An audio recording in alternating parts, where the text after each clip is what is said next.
rules, no droids, no bounty hunters, no Raylos, no Ray Nobodies, no black pills.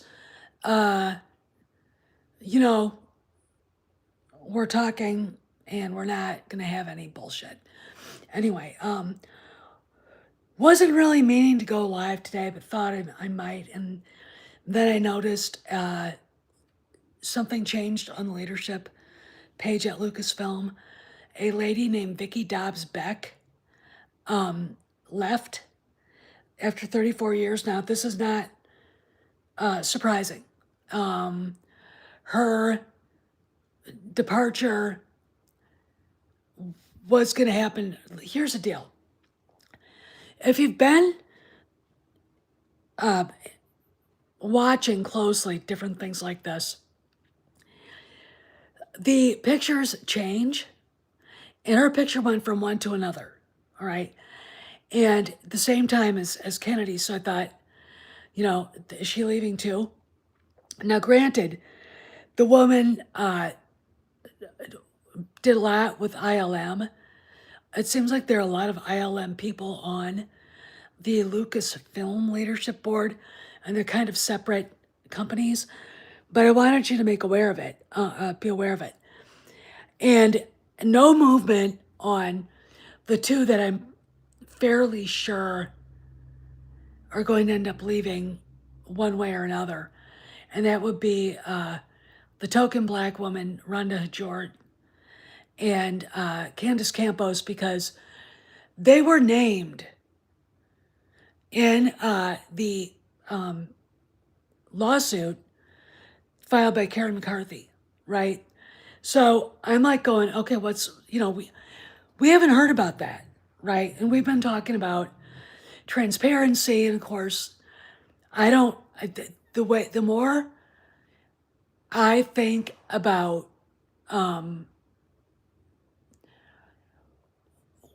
Dave Filoni and his actual status at Lucasfilm, and I think about how he maneuvers.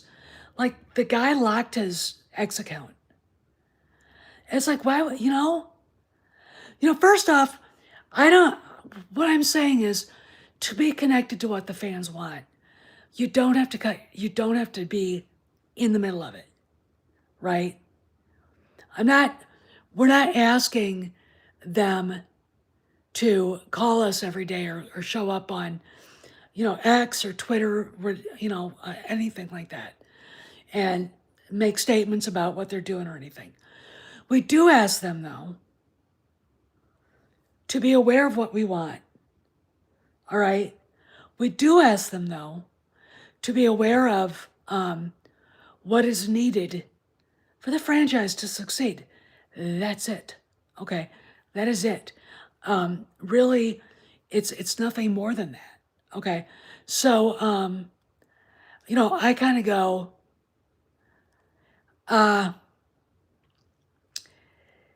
what's going on here? All right. First off, I do expect somehow, somewhere, someplace, the Karen McCarthy lawsuit to come back in the public eye, right?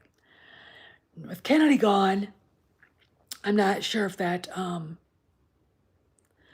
speculation is going to come to fruition, because she was, in my humble opinion, the one really behind the stupidity of what happened.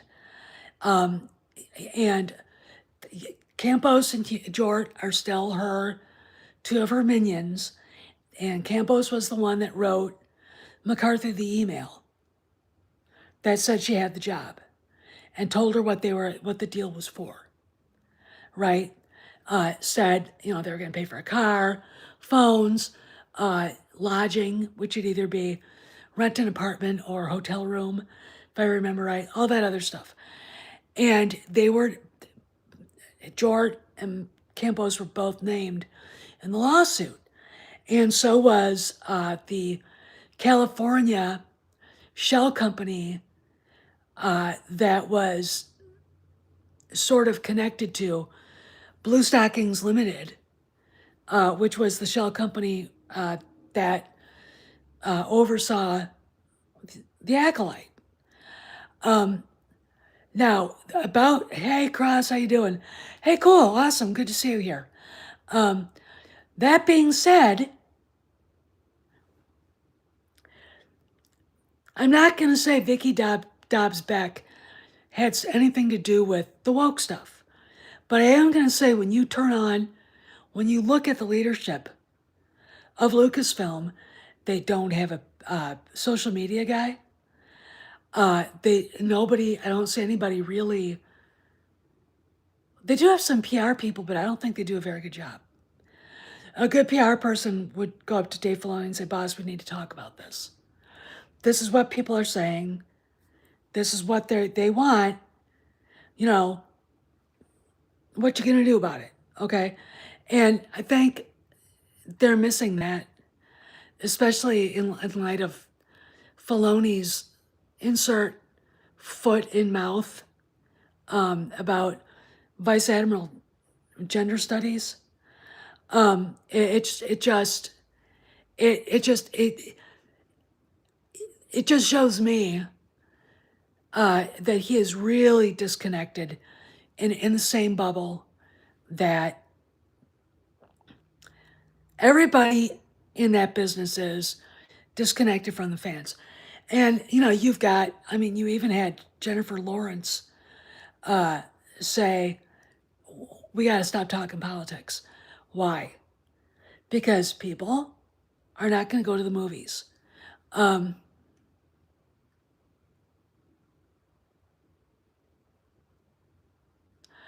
Well, I don't know, Cross. We do. Look, you're looking at Lucasfilm, and do you get the feeling that Filoni has any control whatsoever? I don't. And Kennedy is not there. She is not there at all. She makes one statement out there and about some things, and it's like you didn't have any thing to do with Mando and Grogu. And we know she didn't have anything to do with Mando and Grogu because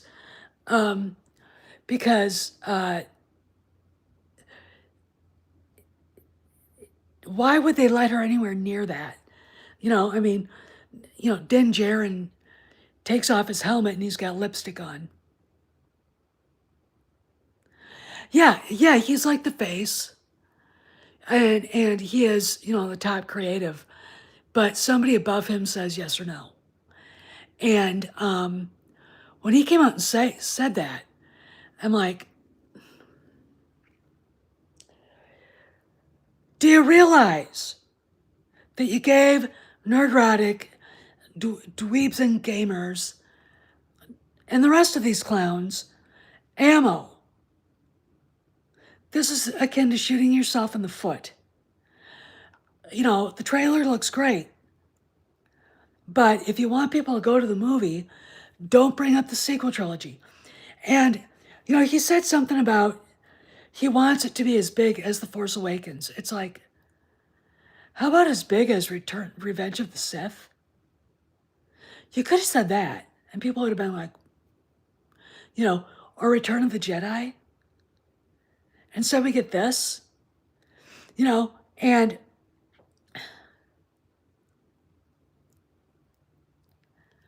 oh yeah, agreed, Cross, agreed. I'm absolutely stunned that no one has walked Dave through press. How you handle it.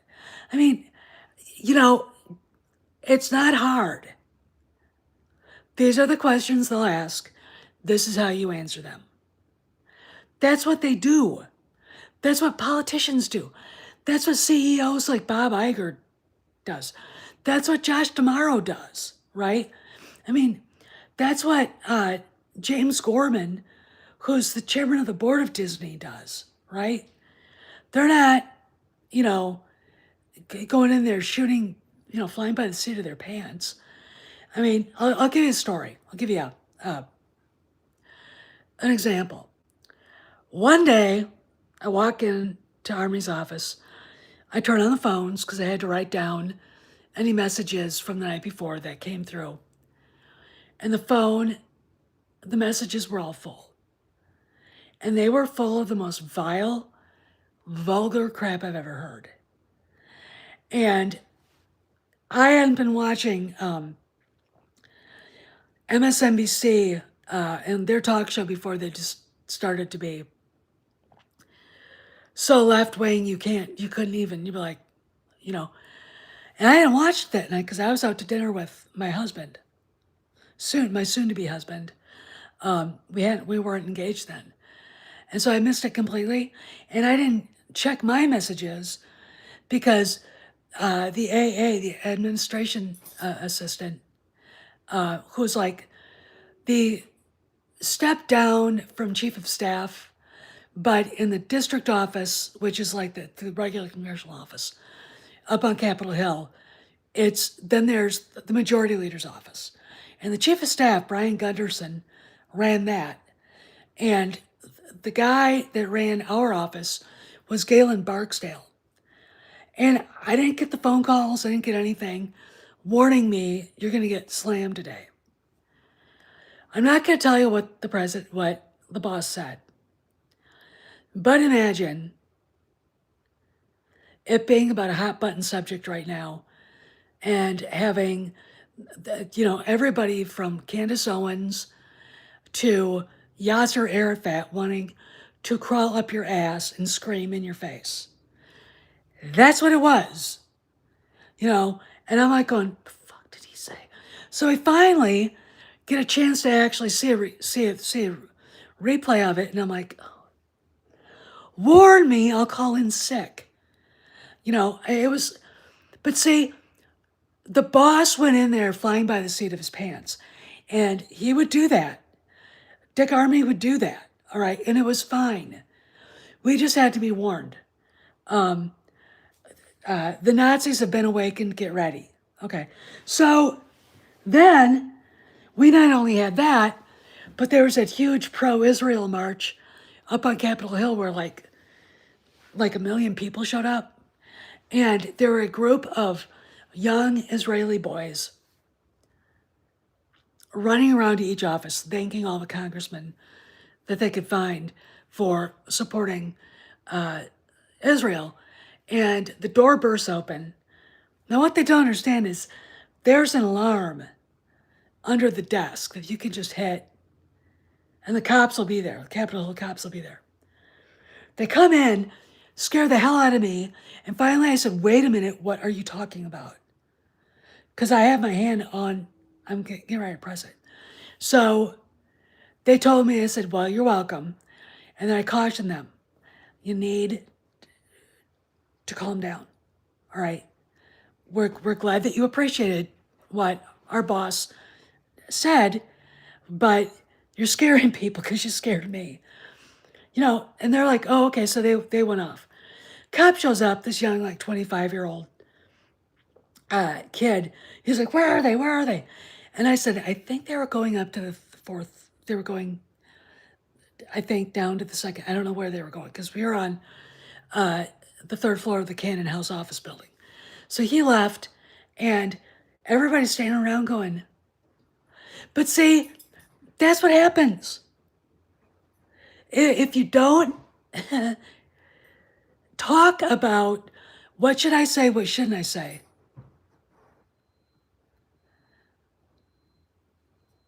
Yeah, well, the day before we were being called every name in the book. The next day, we were given a mitzvah, or whatever they call it. And I'm like going, very happy. I mean, very, very, I'm like, I just want to go home. I just want to go to Tortilla Coast when it was open at the time and have a drink and some nachos, Go to Bullfeathers and have a Cosmopolitan. I have to relax. This is just insane. But it was really, but what happens when, you kind of go off and say stuff, people will clue in.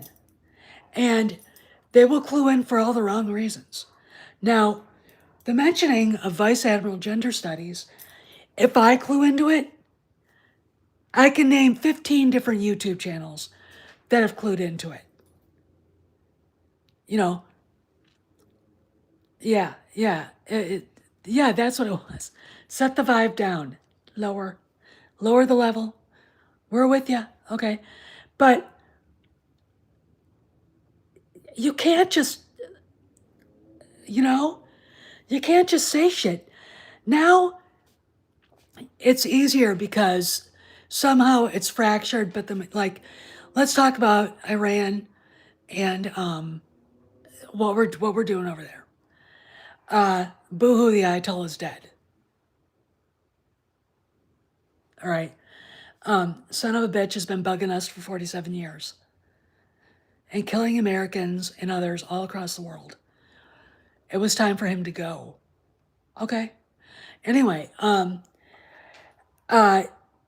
when you look at the polls, 6% of Republicans support it. But when you look at the polls, it's like 99% of Trump supporters. That doesn't necessarily mean they're all Republicans. There's a difference there, all right?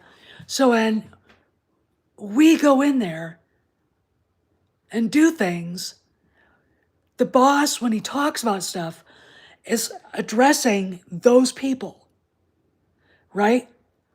And when, you see, what's her face, Liddy Warren, having a spaz, in the well of the Senate. Well, she had one too. I thought she was going to seize. I seriously thought she was going to have a stroke.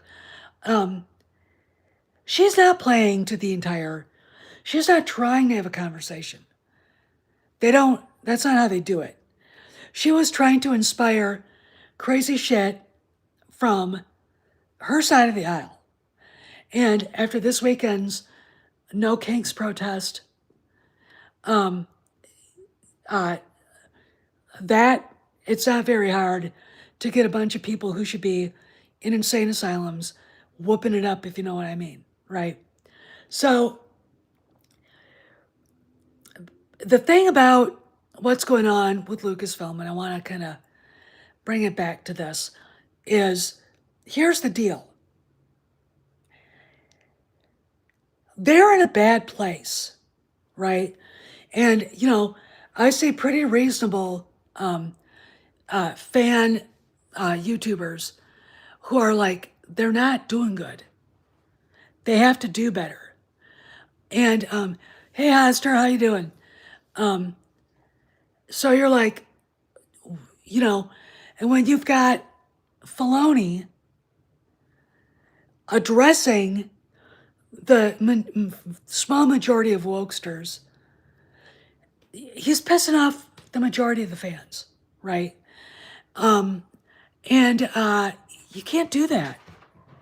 This is not politics, present day politics. This is you running a business, okay? This is your basically doing things to get everybody to come to your movies. And this is where Hollywood's at a crossroads. They're not doing very well. They're not. And they know it. I mean, when you hear, Cameron and everybody else saying, the film industry's in a bad way, it is. And it's not just about AI. When you've got, like I said, Jennifer Lawrence saying, tone it down on the politics. And you've got people like,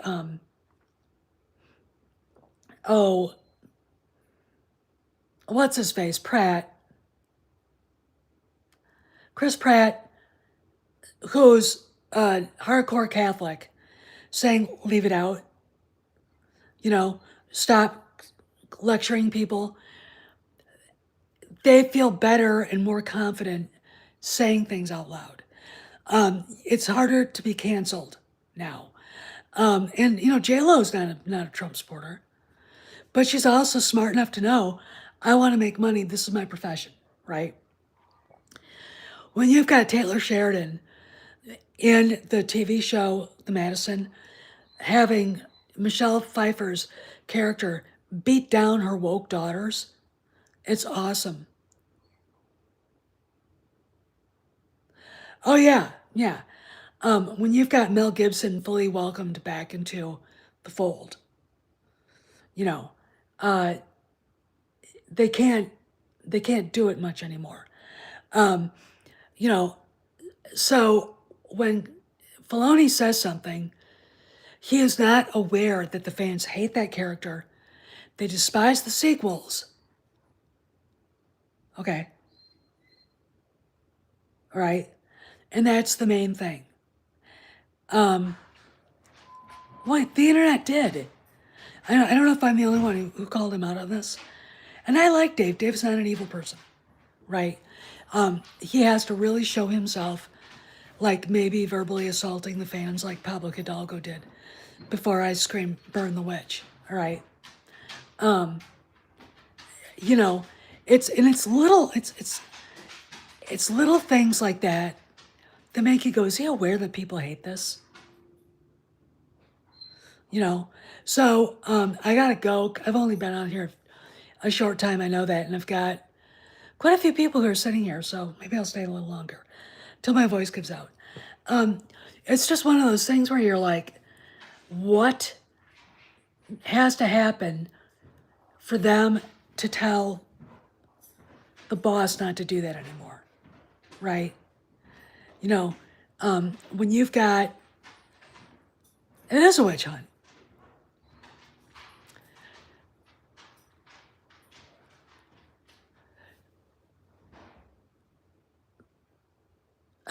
William, I think if I were you, I'd take that off of there.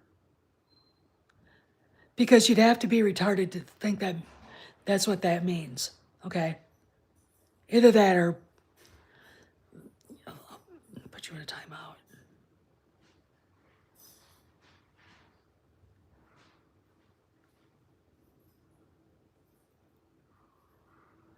Um, you know, yeah, Dave's wife is off limits, even if, you know, my problem with that is he's bringing too much of his personal stuff into creating characters. It's like that's, you know, I'm pretty sure Princess Leia and Marshall Lucas are not the same person. Okay, so try to keep that out of there. And it's not good writing. When an author inserts something that personal into a character, it doesn't really make a lot of sense literary wise because you put yourself in a box and it doesn't work. All right, so I mean, and I like Bo-Katan, but when he uh, connected her to his wife, I'm like, oh God, Dave, you shot yourself in the hip again. And then he mentions Vice Admiral Rusting Bitchface, and I'm like, and the reason why I'm saying this is because I don't think he's equipped to go out and speak publicly about this.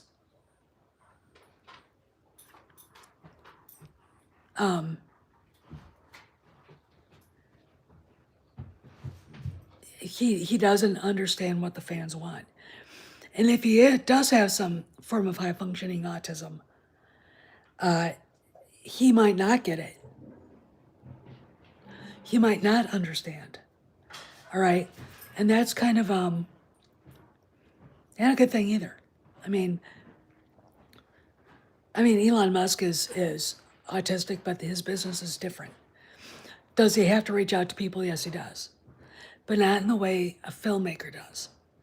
And you know, Dave, you know, he's way too much into female-centric crap. And you know, I love Ahsoka; she's a great character. Asajj Ventress is great, but back off on the rest of this because you're taking it too far. And I'm sorry, but Hera Syndulla bores my ass off. Sabine is just irritating as fuck. Okay? And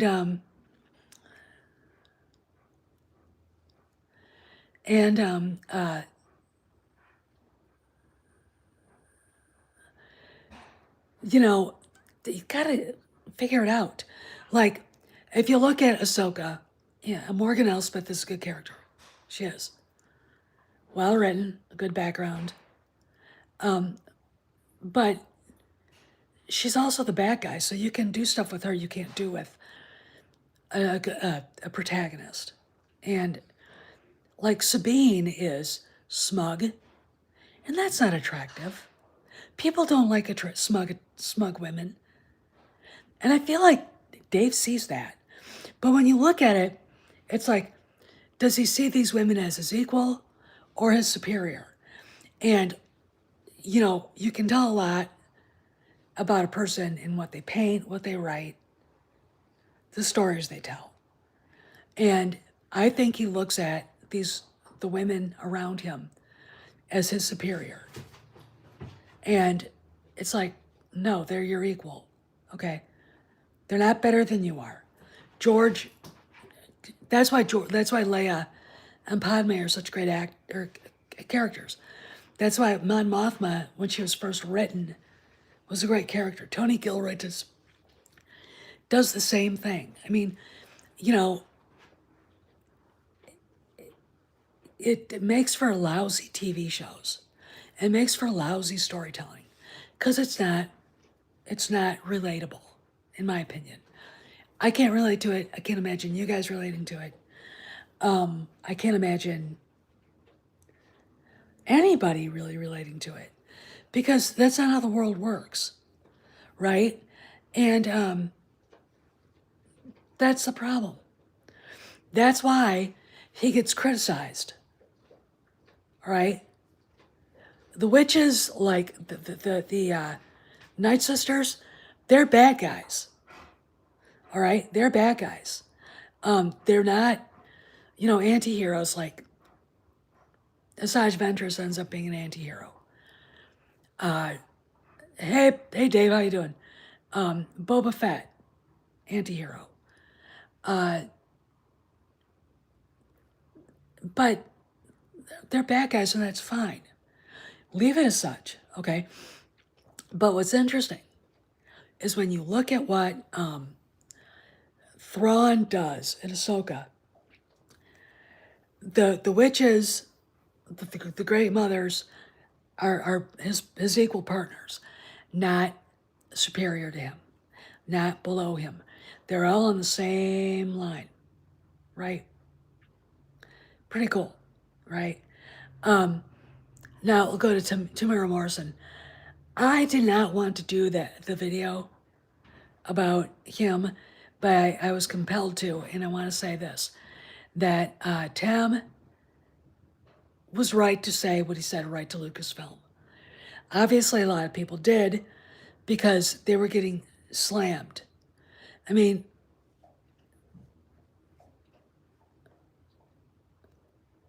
you know,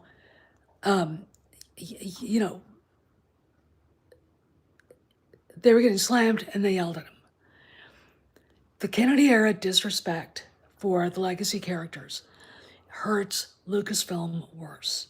And I think, despite my hopes for Mandalorian and Grogu, because Jon Favreau wrote and directed it, I'm hoping the healing starts, right? And I'm hoping that the groundwork to reclaim George's ideas and how we looked at the legacy characters starts there, and Ahsoka season 2. You know, speaking of anti-heroes, and then I'm gonna let you guys go. I look at Han Solo as being kind of an anti-hero. You know, I mean, he doesn't come off as like, you know, like the Boy Scout like Luke does, right? You go, and Lando could be. But anyway, I'm gonna rock. You guys want to see what the dog is doing?